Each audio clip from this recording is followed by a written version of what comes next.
Елбасының Алматыға жасаған жұмыс сапары бүгінде жалғасты. Нұрсұлтан Назарбаев қаладағы нөмірі 168 мектепте болып, білім ошағының материалдық техникалық жабдықталуымен танысты.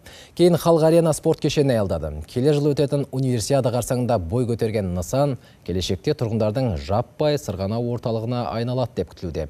Мұхтар Ибраим сөз алады. Көптен күткен қуаныш. Шығыс айналымы жолының маңында тұратын тұрғындардың тілегі орындалды. 2008 жылы осы жолды төсеу кезінде сүріліп кеткен мектеп қайта бой көтерді. Небәрі 4 айда салынған. Бүгін елбасы оның тыныс тіршілігімен танысты.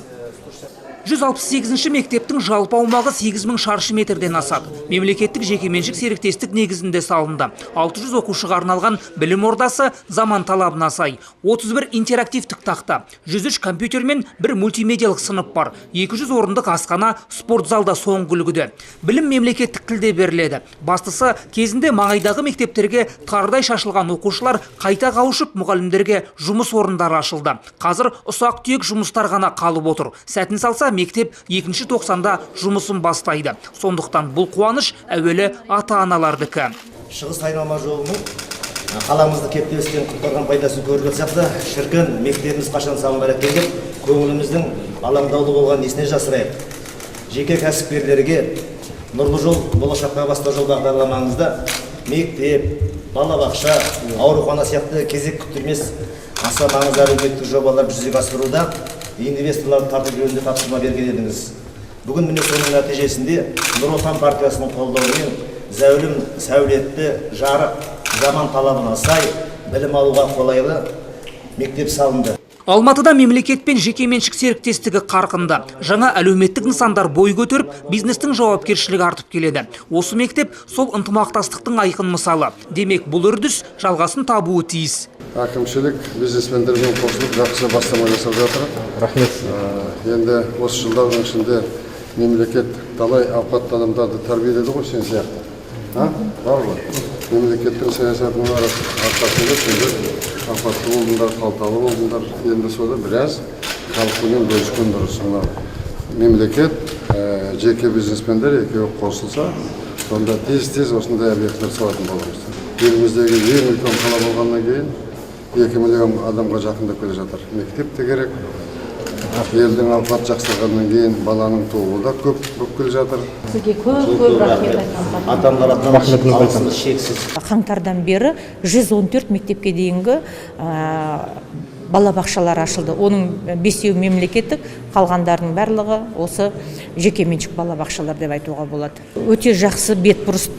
Бұл енді елбасының арнайы тапсырмасына байланысты кәсіпкерлерді жергілікті қажеттілікке қарай көмегін жұмсау, бұл елбасының бастамасы ғой. Алматыда спорттың да аяқ алысы қарқынды. Шаһар келесі жылы өтетін универсиадаға қызу дайындық үстінде. Елбасы жастар аламаны қарсаңындағы әзірлік жұмыстарымен танысты. Халық Арена көп функционалды мұз айдынында болды. Бар жоғы 4 айдан соң әлемнің 57 елінен келген спортшылар осы аренада бақ сынаспақ. Мұнда хоккейден жарыстар өтетін болады. Кешен құрылысына соңғы үлгідегі заманауи технологиялар көптеп қолданылған. Демек, спортшылардың жоғары деңгейде өнер көрсетуіне мүмкіншілік мол. Универсиада біткен соң нысан қалалық хоккей командаларының ойын алаңына айналмақ. Тұрғындар үшін жаппай сырғанау орталығы ретінде қызмет етеді. Нысан жылына 150 мың адам қабылдай алады. Демек, салауатты өмір салтын насихаттауға кедергі жоқ. Мұз айдынында олимпиада жүлдегерлерімен кездескен елбасы жастарды спортқа баулудың маңыздылығына тоқталды. Өткен олимпиада көрсетті, одан бұрынғыларда көрсетті. Мынау спортқа жастарды баулауға керек. Денсаулық болса, өмір де болады, бизнес те болады, ақша да болады, бәрі болады. Денсаулық болмаса, ешнәрсе болады. Жастарды ең алдымен спортқа баулу керек. Казахстан показал себя спортивной державой. Там есть несправедливость, судейство подводит, надо бороться. Қысқы универсиада 29 қаңтарда басталады. Онда 2000-нан астам студент спорттың 12 түрінен бақ сынасады. Қазір Алматы жарысты өткізуге дайын. Бастысы, мұның әлеуметтік серпіні зор. Жаңа спорттық кешендер іске қосылып, мыңдаған жұмыс орындары құрылды. Бұны кеше елбасы Алматы аренаның ашылуы кезінде айтқан болатын. Строительство ее уникальных объектов инвестировано государством в 107 миллиардов тенге. Благодаря этому обеспечена работой 1500 субъектов малого и среднего бизнеса. Создано более 30 тысяч новых рабочих мест.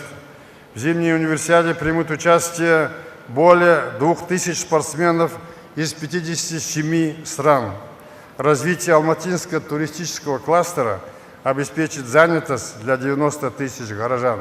Бұл ареналардан талай олимпиада чемпиондары шығатыны сөзсіз. Бұған алдағы жарыста жүлдеге үмітті спортшылардың бірі Денис Тен де сенімді. Сейчас в самом разгаре тренировки, я чувствую себя в хорошей физической форме. Қазір жарысқа дайындық үстіндемін, күнделікті жаттығып жүрмін. Әрине, универсиадада жүлдеге дәмелімін. Бұл ел өміріндегі елеулі оқиға. Мәнерлеп сырғанаудан Азия ойындарынан кейінгі ауқымды шара.